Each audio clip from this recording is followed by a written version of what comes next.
Film की शुरुआत college के कुछ स्टूडेंट्स को दिखाते हुए होती है जो बर्फ से ढकी पहाड़ियों में स्नोबोर्डिंग ट्रिप पर जाने का फैसला करते हैं। इस ग्रुप में दो कपल्स होते हैं, जिल और उसका बॉयफ्रेंड डेरेक, दूसरा मैडी और उसकी गर्लफ्रेंड ब्री। इनके साथ ही फ्रेंड टॉड और उन लोगों के कॉमन फ्रेंड फिलिप और एलिसन भी थी। ब्री अपने कैमरे से इस ट्रिप का मजेदार पल कैप्चर कर रही थी, लेकिन एलिसन को यह रिकॉर्डिंग का विचार बिल्कुल भी पसंद नहीं आया, इसलिए उसने उसे ऐसा करने से मना कर दिया। जिल को पता चलता है कि उसकी दोस्त की तबीयत ठीक नहीं है। ट्रिप के दौरान ग्रुप को सड़क के बीच में एक पुलिस की गाड़ी खड़ी दिखाई देती है। पुलिस वाला बताता है कि आगे एक ट्रक पलट गया है और रोड फिलहाल बंद है। जिल पूछती है कि रास्ता कब तक खुलेगा, तो पुलिस वाला कहता है कि कम से कम 1 घंटा लगेगा। फिर वह सलाह देता है कि वे सातवें रास्ते से घूम कर जाएं। जिल ने दूरी पूछी और वह बताता है कि वह रास्ता करीब 80 किलोमीटर लंबा है। यह सुनकर सबका जोश थोड़ा ठंडा पड़ गया। कोई दूसरा रास्ता ना होने पर वह पास के एक पुराने गैस स्टेशन पर रुकने का फैसला करते हैं। जिल और एलिसन बाथरूम की ओर चली जाती है। रास्ते में दोनों ने ब्री के बारे में बात की। एलिसन ने झिझकते हुए कहा कि उसे ब्री की मौजूदगी बिल्कुल अच्छी नहीं लगती। फिर एलिसन वॉशरूम के अंदर चली जाती है और जिल बाहर इंतजार करती है। चारों तरफ अजीब सी खामोशी थी। तभी उसकी नजर गैस स्टेशन के कोने में खड़े पिकअप गाड़ी पर पड़ती है। उसे लगा कि गाड़ी के पीछे कुछ हलचल हो रही है। जिज्ञासा से वह धीरे धीरे पास जाती है। फिर उसे वहां एक बड़े भालू की लाश पड़ी दिखती है। इधर स्टोर के अंदर मैडी और ब्री आपस में बातें कर रहे थे। ब्री ने हल्की चिंता जताई और कहा कि मैडी के दोस्त उसे पसंद नहीं करते। मैडी ने बोला, ऐसा नहीं है, बस वो अभी तुम्हें अच्छे से जानते नहीं है। इसी वक्त ब्री की नजर काउंटर पर रखी एक पुरानी टूर गाइड बुक पर पड़ती है। उस बुक में लिखा था कि यह इलाका पुराने जमाने में विच ट्रायल्स के लिए बदनाम था। ये पढ़कर दोनों को हंसी आती है। मजाक में उन्होंने वह गाइड बुक अपने साथ रखने का फैसला कर लेते हैं। जैसे ही वे स्टोर से बाहर निकलते हैं, एक लोकल आदमी उन्हें घूर रहा होता है। इधर बाथरूम में एलिसन अकेली थी। जैसे ही वह बाहर निकलने लगती है, अचानक लाइटें टिमटिमाने लगती है और दरवाजा अपने आप बंद हो जाता है। यह देखकर एलिसन चौंक जाती है। फिर उसे शीशे में एक अजीब साया दिखता है जिसका चेहरा 3 अलग अलग चेहरों में बटा हुआ लग रहा था। डर से उसका दिल तेजी से धड़कने लगता है। उसने घबराकर दरवाजा खोलने की कोशिश की और जोर से जिल को पुकारती है, लेकिन बाहर से कोई जवाब नहीं मिलता। इधर बाहर जिल अभी भी उस भालू की लाश को देख रही थी कि तभी गाड़ी का मालिक वहां आ जाता है। जिल कहती है कि यह क्या है। आदमी बेपरवाही से जवाब देता है, मैंने जंगल में स्प्रिंग ट्रैप लगाया था। जिल बोलती है कि वो स्प्रिंग ट्रैप तो यहाँ गैर कानूनी है। आदमी कम आवाज में बोलता है कि यहाँ वो नियम नहीं चलता। ये सुनकर जिल गुस्से में आ जाती है। तभी उसका बॉयफ्रेंड डायरेक्ट वहाँ पहुँचता है और उसे शांत करने की कोशिश करने लगता है। तभी अचानक बाथरूम की ओर से उन्हें एलिसन की चीखें सुनाई देती हैं। दोनों वहाँ दौड़कर पहुँचते हैं और दरवाजा खोलकर एलिसन को बाहर निकालते हैं। जिल एलिसन को पकड़कर माफी मांगती है। यहाँ माहौल भारी और डरावना हो जाता है। सब ने जल्दी से कार में वापस लौटने का फैसला करते हैं। कार तक पहुँचने पर मैडी पूछती है कि अब क्या प्लान है। फिर टॉड बोलता है, मुझे एक शॉर्टकट रास्ते का पता है। जैसे ही वे वहां से निकलने लगते हैं, वही शिकारी जैसा आदमी फिर से उन्हें दूर से घूर रहा होता है। रास्ते में फिलिप जिल को मैसेज करता है कि वे डेरेक को कब बताएंगे। जिल स्क्रीन पर नजर डालती है, लेकिन कोई जवाब नहीं देती है। ड्राइव करते समय मैडी और ब्री की नजर सड़क किनारे लगे उसी पुराने विच ट्रायल बोर्ड पर पड़ती है। माहौल हल्का करने के लिए ब्री ग्रुप को उसकी कहानी सुनानी शुरू करती है।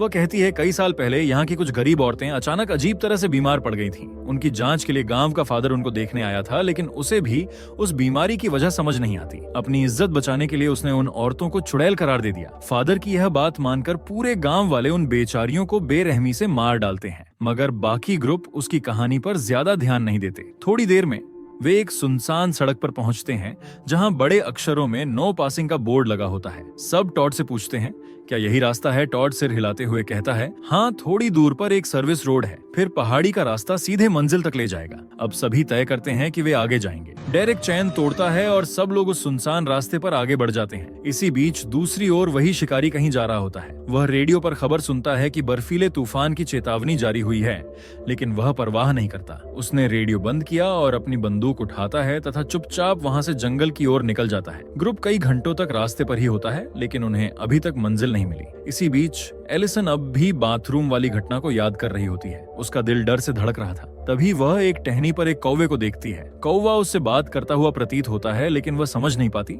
और ब्री की ओर मुड़कर पूछती है कि कौवा क्या कह रहा है, लेकिन वे कहती है कि उसने कुछ नहीं कहा। तभी जिल ने एलिसन से पूछा, सब ठीक है?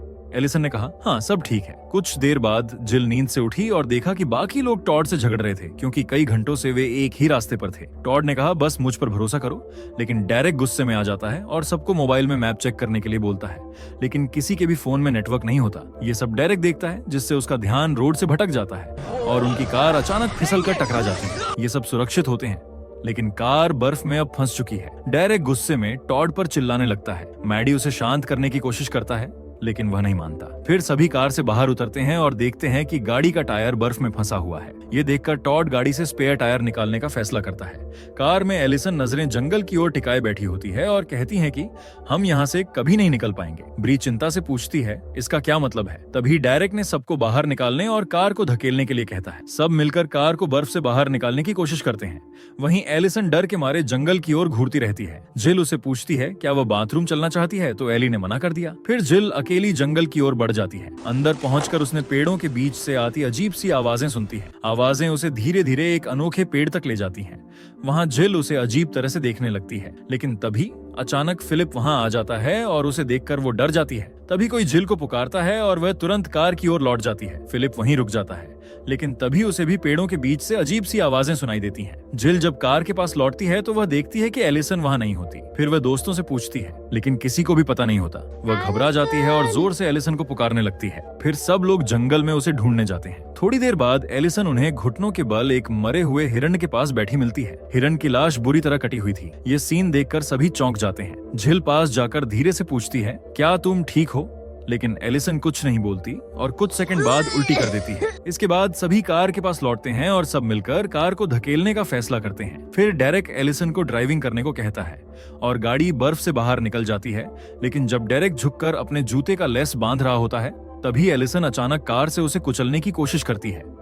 डेरेक समय रहते साइड में हो जाता है। फिर गुस्से में एलिसन को कार से बाहर निकालता है और मारने की कोशिश करता है, लेकिन तब तक सब लोग उसे रोक लेते हैं। फिर जिल कहती है कि अब हमें यहाँ से निकलना चाहिए। तभी फिलिप देखता है कि कार फिर से बर्फ में धंस गई है। सूरज भी जल्द ढलने वाला था और ठंड भी बढ़ रही थी। ये सब देखकर डेरेक सबको फोन में सिग्नल चेक करने को कहता है, लेकिन किसी के पास नेटवर्क नहीं होता। तभी उसे याद आता है कि पहले जिल के पास थोड़ी देर सिग्नल था, तो वह जिल से उसका फोन मांगता है। जिल फोन उसकी तरफ फेंक देती है। डेरेक फोन उठाता है और देखता कि फिलिप का मैसेज आया हुआ था। ये देखकर वह सिग्नल खोजने के लिए जाने का फैसला करता है और फिलिप को उसके साथ चलने के लिए कहता है। फिलिप पहले हिचकिचाता है, लेकिन फिर डेरेक के साथ चल पड़ता है। थोड़ी दूर जाने के बाद डेरेक अचानक रुक जाता है और फिलिप को सवाल करने लगता है। फिर फोन में आए मैसेज को दिखाते हुए जिल के साथ बने रिश्ते के बारे में पूछता है, लेकिन फिलिप चुप रहता है। अब दोनों भारी चुप्पी के साथ कार की ओर लौट जाते हैं। अब कार में सभी लोग मदद आने का इंतजार कर रहे होते हैं, लेकिन सभी लोग जानते थे कि इस जगह उन्हें कोई भी ढूंढने नहीं आएगा। इस स्थिति को देखकर ग्रुप फैसला करता है किसी को बाहर जाकर मदद लानी होगी। टॉड जिम्मेदारी लेते हुए कहता है कि मैं जाऊंगा और जल्द ही लौटूंगा। आखिर मेरी वजह से हम यहाँ फंसे हैं। लेकिन उसे अकेले जाने में डर लग रहा था। ये देखकर उसका भाई मैडी मदद के लिए तैयार होता है, लेकिन ब्री उसे जाने से रोक देती है। तब एलिसन उसके साथ जाने को तैयार हो जाती है। जिल उसे रोकने की कोशिश करती है, लेकिन वह दृढ़ थी। फिर दोनों मिलकर दोस्तों को अलविदा कहते हैं और मदद लेने के लिए उस खतरनाक जंगल की ओर बढ़ जाते हैं। अब रात हो जाती है। कार के अंदर ठंड इतनी बढ़ जाती है कि सबके हाथ पांव सुन्न होने लगते हैं। तभी बाहर से एक अजीब सी आवाज आती है, मानो कोई बर्फ पर घिसट रहा हो। जिल घबराते हुए कहती है शायद कोई जानवर होगा, लेकिन बात पूरी भी नहीं होती कि अचानक जोर से कुछ कार से टकराता है। कुछ ही देर बाद बर्फ में भारी कदमों की गूंज सुनाई देने लगती है, जैसे कोई बहुत नजदीक आ रहा हो। ये सुनकर सब दरवाजे लॉक कर लेते हैं। फिर से कार पर कुछ टकराता है। डेरेक को अब सब्र नहीं होता और बाहर निकलने ही वाला होता है, लेकिन जिल उसका हाथ पकड़कर रोक लेती है। तभी डेरेक को एक ख्याल आता है। वह कार की हेडलाइट्स चालू कर देता है। तेज रोशनी से सामने का सीन साफ हो जाता है और आगे का नजारा देखकर सब दंग रह जाते हैं। वो कोई अनजान खतरा नहीं होता, बल्कि वो एलिसन होती है। उसे देखते ही सभी बाहर भागते हैं और एलिसन को संभालकर कार में ले आते हैं। उसकी बॉडी पर जगह जगह खून लगा होता है, लेकिन कहीं कोई गहरा जख्म नहीं दिखाई देता। ब्री कांपती आवाज में कहती है, ये खून शायद किसी और का है। ये सुनकर मैडी का दिल धक धक करने लगता है। उसके दिमाग में सिर्फ अपने भाई टॉड का ख्याल घूमने लगता है। उसी समय मैडी की नजर एलिसन के हाथ पर पड़ती है, जिसमें कुछ उलझे हुए बाल होते हैं। मैडी तुरंत बाहर जाकर टॉड को ढूंढने निकलना चाहता है, लेकिन तभी एलिसन के शरीर में अचानक झटके आने लगते हैं। ये देखकर ब्री घबराकर एलिसन का बैग खोलती है और उसकी एजाइडी की दवा निकालती है। उसने जल्दी से गोली एलिसन के मुंह में डालने की कोशिश करती है, लेकिन तभी एलिसन उसकी उंगलियां जोर से काट लेती है। ब्री दर्द से चीखती है और जैसे तैसे अपना हाथ छुड़ाती है, मगर पीछे हटते समय कार में पड़े लोहे के टुकड़े से उसका सिर जोर से टकरा जाता है। गहरी चोट लगने से खून बहने लगता है। डर और दर्द के कारण ब्री बेकाबू होकर जोर से तड़पने लगती है, जिससे उसकी चोट और बढ़ गई। कुछ ही पलों में खून फर्श पर फैल जाता है। फिलिप मैडी की ओर देखकर कहता है, जल्दी से उसकी मदद करो, लेकिन तब तक बहुत देर हो चुकी होती है। वह बेहोश होकर गिर जाती है। इस हालात को देखकर डेरेक गुस्से में सारा दोष एलिसन पर रोप देता है। उसी पल मैडी को उस गाइड बुक की डरावनी कहानी याद आती है। वह घबराकर कहता है, यह जगह शापित है। फिर वह अचानक कार का दरवाजा खोलकर टॉड को ढूंढने बाहर निकल जाता है। जिल घबराकर उसके पीछे जाती है और उसे रोकने की कोशिश करती है, लेकिन वह ब्री की परवाह किए बिना ही अपने भाई को टॉड को खोजने निकल पड़ता है। जिल निराश होकर वापस कार में लौट आती है और सीधे फिलिप से पूछती है कि ब्री कैसी है। फिलिप ब्री की जांच करते हुए कहता है, खून बहना लगभग रुक गया है और अभी के लिए ज्यादा खतरा नहीं लग रहा है। जिल गहरी सांस लेते हुए कहती है, हमें अब यहाँ से तुरंत निकलना होगा। लेकिन डेरेक सिर हिलाते हुए कहता है, मैं उस पागल औरत एलिसन को साथ नहीं ले जाना चाहता। जिल दृढ़ता से जवाब देती है, हम उसे यहाँ अकेले नहीं छोड़ सकते। फिर फिलिप सिर हिलाता है और डेरेक का साथ देते हुए बोलता है, एलिसन के साथ सच में कुछ गड़बड़ है। जिल कहती है, वो बस बीमार है। इस बात पर तीनों के बीच बहस तेज हो जाती है तथा आखिर में वह तय करते हैं कि एलिसन को यहाँ अकेला छोड़ना खतरनाक होगा, इसलिए उसके हाथ बांध देंगे ताकि आगे कोई बड़ा हादसा ना हो। उधर घने जंगल में मैडी अपने भाई टॉड को ढूंढ रहा होता है। अचानक उसे बर्फ पर खून की लकीरें दिखाई देती हैं। वो निशान देखकर जोर से भाई का नाम पुकारता है, लेकिन तभी उसकी टॉर्च की रोशनी टिमटिमाने लगती है और कुछ कदम पीछे हटते ही उसे एक भयानक दृश्य दिखाई देता है।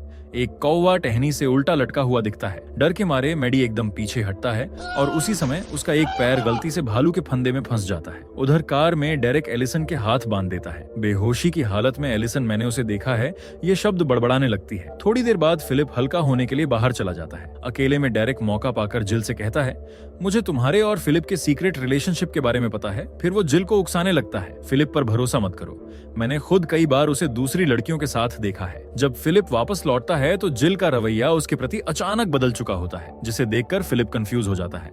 इस बीच कार का पेट्रोल खत्म होने लगता है, जिससे हीटर भी बंद हो जाता है। घने जंगल में मैडी फंदे से निकलने की कोशिश में दर्द से चीख रहा होता है। डर और दर्द के बावजूद वह एक पत्थर उठाता है और बार बार फंदे की पकड़ ढीली करने लगता है। कई बार कोशिश करने के बाद आखिर में वह फंदे से बाहर निकलने में कामयाब हो जाता है, लेकिन उसकी टांग से खून बह रहा है और ठंडी हवा के कारण दर्द और भी बढ़ता जा रहा है। उधर कार में सब खुद को गर्म रखने के लिए कपड़े ढूंढना शुरू करते हैं। फिलिप एक छोटा डिब्बा खोलता है जिसमें कैंडल्स रखे थे। जिल कई बार माचिस जलाती है पर बार बार बुझ जाती है। आखिरकार वह एक मोमबत्ती जला ही लेती है।